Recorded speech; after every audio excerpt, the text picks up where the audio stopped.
ওর জন্যই সব এনো বাবা। হ্যাঁ, ওর জন্যই সব আনো। বেবি এইভাবে বলছো কেন? ওর যেটা দরকার ছিল আমি সেটা এনেছি, আর তোমার যেটা দরকার ছিল সেটাও এনেছি। ডিম্পি তো ঠিকই বলছে। ওর জন্য এত দামি দামি ব্র্যান্ডের শ্যাম্পু শাড়ি, আর ডিম্পির জন্য কি এনেছো? ও একটা পেন্সিল বক্স, তাহলে তো সিম্পল। তোমরাই দেখো, তোমরাই বলো যে ওই পেন্সিল বক্সটা ডিম্পিকে মানায়? বাজারে এখন কত ভালো ভালো জিনিস পাওয়া যায়, সেগুলো দিকে ওর চোখে গেল না। পেন্সিল বক্স কাজের জিনিস, সিম্পল হওয়াই তো ভালো। এগুলো লোক দেখানোর জিনিস নয়। অবলা প্লিজ এগুলো করুন। একদম তাই।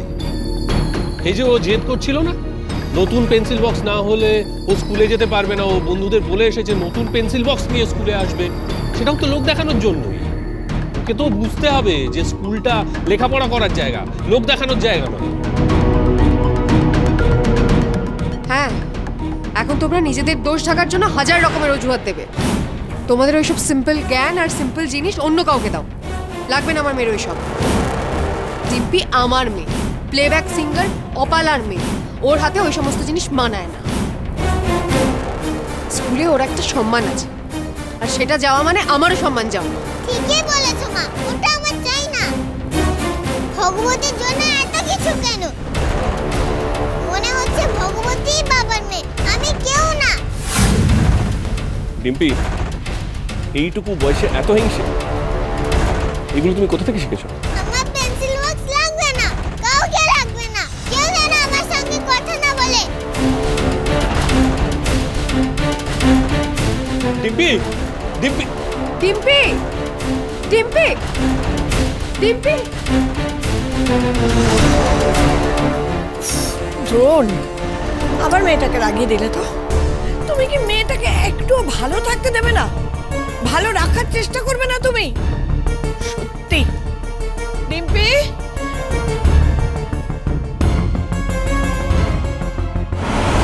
ডিম্পি, ডিম্পি মায়ের কথা শোনো, দাঁড়াও ডিম্পি। না, আমি কার কথা শুনবো না। না। ডিম্পি, ডিম্পি, ডিম্পি, ডিম্পি দরজা খোলো। ডিম্পি, ডিম্পি দরজা খোলো, মা রাগ করতে নেই এত। ডিম্পি, খুলবো না তো, যাও এখান থেকে। ডিম্পি, তুমি মায়ের কথা শুনবে না? না বলছি তো, যাও। আমি এখন ঘরে একা থাকবো, কেউ আমাকে ডিস্টার্ব করবে না। আচ্ছা ঠিক আছে, তুমি ঘরে একাই থাকো, কিন্তু দরজাটা খোলো। ডিম্পি, তুমি কিচ্ছু খাওনি সকাল থেকে, একটু কিছু খেয়ে নাও। আমি তো বলছি আমি তোমাকে পেন্সিল বক্স এনে দেবো, দরকার হলে তোমাকে নিয়ে গিয়ে কিনে দেবো। তোমার যেটা পছন্দ, যে কটা পছন্দ তুমি তখন কিনো। দরজাটা খোলো ডিম্পি।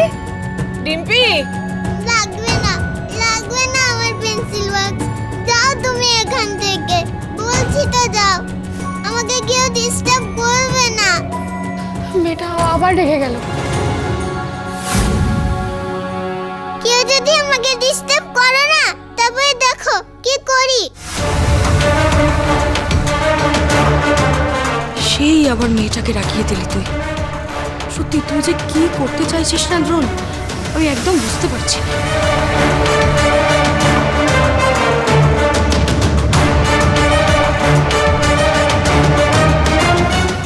যা, বোন রেগে গেল। কষ্ট পাস না দ্রোণ। কেউ কি নিজের দোষ মানতে চায়? সবাই অন্যের ওপরে দোষ চাপাতে চায়, ওরাও তাই করছে।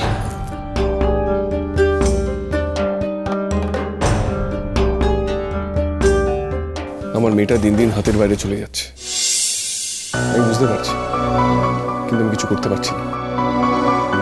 এই বয়সী বড় হলে যে কি করবে সেটা ভেবেই আমি ভয় পাই। কথায় কথায় রাগ, জেদ, পান থেকে চুন খসলেই দরজা বন্ধ, রাগ, চিৎকার। মেয়েটাকে যে সুশিক্ষা দেবো তারও উপায় নেই। অপলার মা দিন দিন ওকে উল্টো বোঝাচ্ছে। ছোট্ট একটা কথা বলতে এরপর কি হবে? দেখ দ্রোণ, ব্যাপারটা এখন যে জায়গায় গিয়ে পৌঁছেছে তাতে ডিম্পিকে শুধু শাসন করে বা বকে ধমকে কোনো কাজ হবে না, অন্য পথ ধরতে হবে। আমি বলবো? মস্ত ডাক্তারবাবু আমার জন্য এত জিনিস এনেছে বলে তো বোন রেগে গেছে, তো আমি এখান থেকে কিছু জিনিস ওকে দিয়ে দিই। দেখো ছোটকা, দেখো, আচ্ছা আমার মেয়েটা এরকম কেন হলো না বলো তো? আচ্ছা দ্রোণ, বলছি আজকাল বাচ্চাদের জন্য ওই নানান রকম কাউন্সেলিং এর ব্যবস্থা হয়েছে না, মানে সাইকোলজিক্যাল ট্রিটমেন্ট, বলছি সেগুলো সাহায্য নিলে কেমন হয়? দেখ আমি কিন্তু শুনেছি এই সাইকোলজিক্যাল ট্রিটমেন্টের ফলে বাচ্চাদের অনেক উপকার হয়। যেমন ধর যে সমস্ত বাচ্চারা লেখাপড়া করতে ভয় পায়, কাউন্সেলিং এর পর আস্তে আস্তে তাদের লেখাপড়ার দিকে মন ফেরে, তেমন কিছু একটা করলে হয় না? এবার বোধহয় তাই করতে হবে ছোটকা। ছোটকা আমার একজন পরিচিত স্পেশালিস্ট আছে, যদি ওনার সঙ্গে যদি কথা বলা যায়।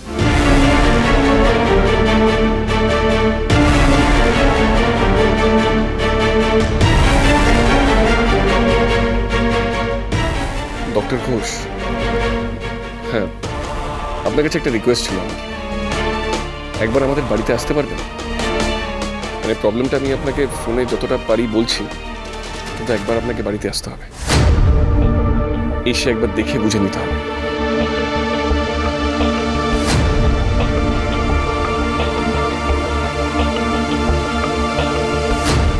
হ্যাঁ হ্যাঁ, কোনো প্রবলেম নেই, আপনি আজকে সন্ধ্যেবেলা এলেই হবে। আমি ওয়েট করব। Thank you so much. কিরে, কি বললেন আজকে আসবেন? দেখ দ্রোণ, আমি ব্যাপারটা বুঝতে পারছি, কিন্তু তুই এত চিন্তা করিস না, দেখি সব ঠিক হয়ে যাবে। ছোটকা, ভগবতীকে আমি যত দেখছি অবাক হচ্ছি। বস্তিতে থাকে, পড়াশোনা করে না, এতদিন ধরে অসুস্থ মায়ের সঙ্গে থেকেছে, অথচ কি ভালো শিক্ষা দীক্ষা দেখলেই ভালোবাসতে ইচ্ছা করে। দ্রোণ এত ভাবছো কেন? তুমি তো ব্যবস্থা করলে। হ্যাঁ, আসুক ডক্টর ঘোষ, দেখি কি বলে। ও হ্যাঁ, ভুলে গেছিলাম, ভগবতী যা দেখি, মুখ ধুয়ে নতুন শাড়ি পরে তৈরি হয়নি। কেন গো, তুমি কোথাও আমায় নিয়ে যাবে? না, আমি পুলিশকে বলেছি তোর মায়ের খোঁজ করতে। আজকে সেই পুলিশ আসবে তোর সঙ্গে কথা বলতে,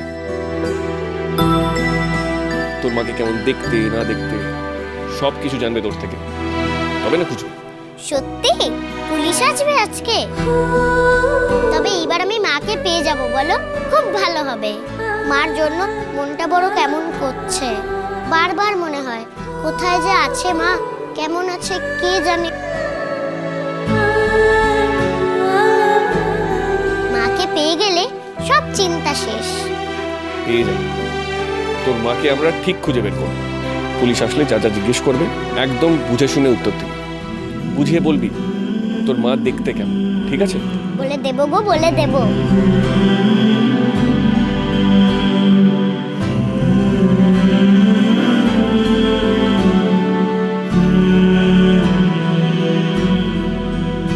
কি হলো আবার, আর কিছু লাগবে? তুমি আমার জন্য এত কিছু করছো, আর তার জন্য ডিম্পি ম্যাডাম রেগে যাচ্ছে। ম্যাডাম, তুই ডিম্পিকে এই ডাক ডাকছিস কেন? আর বলিস না, ওই ভগবতীর মুখে বোন ডাকটা ডিম্পির পছন্দ নয়, সেই জন্যই ওকে ম্যাডাম বলে ডাকতে বলেছে, মানে তেমনই হুকুম জারি হয়েছে আর কি। না না, হুকুম টুকুম করেনি, এমনি এমনিই বলেছে। তুমি আমার জন্য রাগ করো না মস্ত ডাক্তার বাবু, এমনিও রেগে আছে। ও হ্যাঁ, যা বলছিলাম, তুমি এবার ওর জন্য কিছু করো। তুই তো সব দেখছিস, আমি কি করতে পারি বলতো? ও আমার কথা সব শোনে। কালকে তো তুমি আমায় বাঁশি বাজিয়ে ঘুম পাড়িয়েছিলে যাতে আমার ভয় চলে যায়।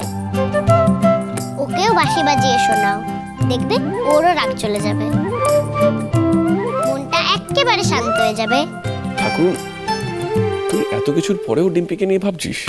এত কিছুর পরেও মানে? ওই যে তোকে রাগ দেখালো। আহা, ও তো ছোট, ও বায়না করেছে, ও রাগ দেখায়নি।